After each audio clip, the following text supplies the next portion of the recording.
Mas a questão fundamental desse debate está numa outra questão. Porque mesmo o PSTU reivindicando ser obreirista, eles defenderam a criação de uma entidade nacional dos estudantes, mas não abriram mão em relação à central sindical da classe trabalhadora. Os estudantes podem, mas os trabalhadores não podem ter o direito de se organizar enquanto central sindical. Essa é a questão. Os trabalhadores não tiveram o direito de se organizar enquanto central sindical. E nós, dentro da Conlutas, quando nós estávamos na Conlutas ainda até 2008, nós dizíamos, olha, vamos criar um fórum, uma coordenação nacional de lutas, que reúna todos os movimentos de luta contra o capital e uma central sindical classista. E dissemos isso no Conclate, essa era a nossa tese, inclusive em acordo com a Intersindical. Não teve acordo. E rachou justamente por essa questão, por a questão de princípio, questão de que, mesmo o PSTU reivindicando ser obreirista, não estava presente na própria central que eles criavam. Bem, essa questão, portanto, coloca para nós grandes questões aí que a gente precisa discutir. E talvez o que a gente precisa entender nesse processo todo é que a reestruturação produtiva trouxe duas crises para o movimento sindical, que na verdade é uma só, mas que se materializa de duas formas, na verdade é isso que eu queria dizer. Uma crise objetiva, portanto, do mundo do trabalho, que se desregulamenta, flexibiliza, terceiriza, quarteiriza, quinteiriza no processo das indústrias têxteis, por exemplo, aqui em Santa Catarina. E também uma crise ideológica marcada justamente pelo definhamento político-ideológico da CUT. Essa crise coloca em crise o movimento sindical, mas não é a crise do movimento sindical, não é a crise da luta sindical.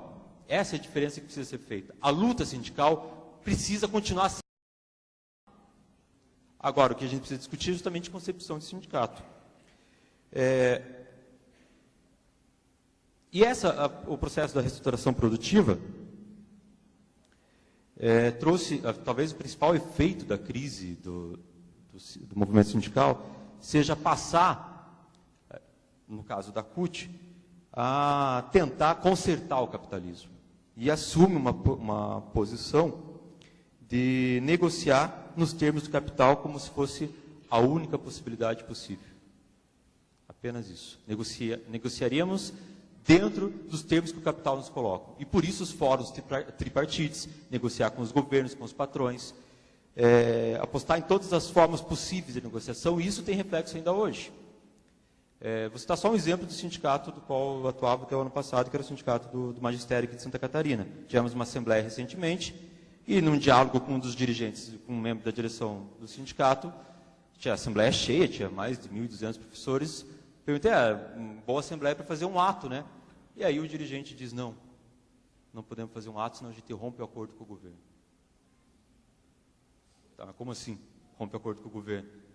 O governo nem recebeu uma vez, mas nem apresentou proposta, então já tem acordo de não ir para a rua, para não pressionar o governo, porque senão ele pode se sentir afetado. Então, acho que isso demonstra justamente essa questão. Diante dessa crise, que deixou muita gente confusa, também a crise do movimento sindical, a crise do trabalho, deixou muita gente confusa, logo apareceram alguns assanhados decretando o fim de tudo, né? O fim do trabalho, o fim da história, fim do socialismo, verdade não existe. Apesar que para o capital tem verdades absolutas, por exemplo, o lucro é verdade absoluta do capital, e ninguém contesta isso, mas nós não podemos ter as nossas verdades. Nós não podemos mais falar em socialismo, falar em luta de classes, falar em centralidade do trabalho, parece que é pecado. A verdade é que essas mutações, portanto, trazem uma crise em alguns elementos centrais aqui. Primeiro, a centralidade do trabalho, propriamente dito. A questão do questionamento do sujeito revolucionário da história. Quem é o sujeito revolucionário da história? E a atualidade da luta sindical. Sobre a questão da centralidade do trabalho, é preciso dizer... Só um pouquinho. A concorrência mais acirrada entre os burgueses e as crises comerciais dela resultantes tornam o salário do trabalhador cada vez mais instável. O aperfeiçoamento constante, cada vez mais rápido das máquinas, torna as condições de vida do operário cada vez mais precárias. Ou seja, o elemento da precarização do trabalho é algo que o Marx já havia, portanto, colocado. Isso é um elemento que está presente ao longo da história. Então não é novidade para nós. Qual é a questão? É que hoje é mais agudo, né? Há um processo de desemprego maior, né? E um processo de quem permanece na fábrica, na indústria, onde for, de uma exploração maior. Mas a questão da precarização do trabalho não significa o próprio fim do trabalho. Segundo, nós conhecemos a tese que está presente no manifesto, em que todas as classes que hoje se opõem à burguesia, apenas o proletariado é uma classe verdadeiramente revolucionária.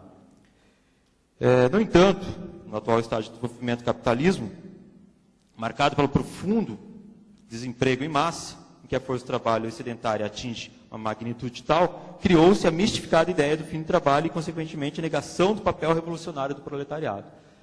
A questão aqui é, se nós realmente eliminarmos o proletariado ao proletariado fabril, nós podemos estar, de fato, cometendo um equívoco.